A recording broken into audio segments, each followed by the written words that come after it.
guys, welcome back to another hairstyle tutorial. Today we're going to be doing this really easy slick half up, half down. Chef's kiss.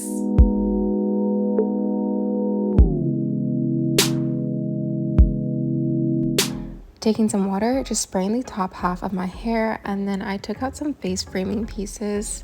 I just love to have like little side pieces. With your index fingers, you're going to split your hair into two sections for the half up, half down, and you guys can watch me struggle a little bit. And then I just clipped off the bottom half so that it didn't get in the way of the top part. Now with my bristle brush, I'm just going to slick back the top half.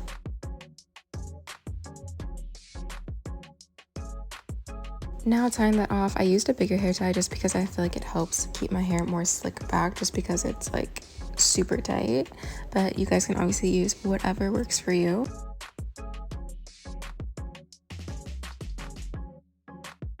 For those face framing pieces, I just wet them down and ended up finger curling them as I typically do.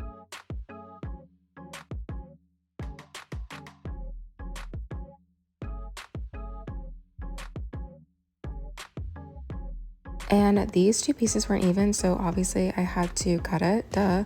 I took my Irish sea moss gel from Lusbrands and I just flattened that out just because I had some flyaways that I didn't care for. Hope you guys enjoyed this hairstyle tutorial and I hope that it helped you at home. Thank you guys so much for watching and I'll see you next time.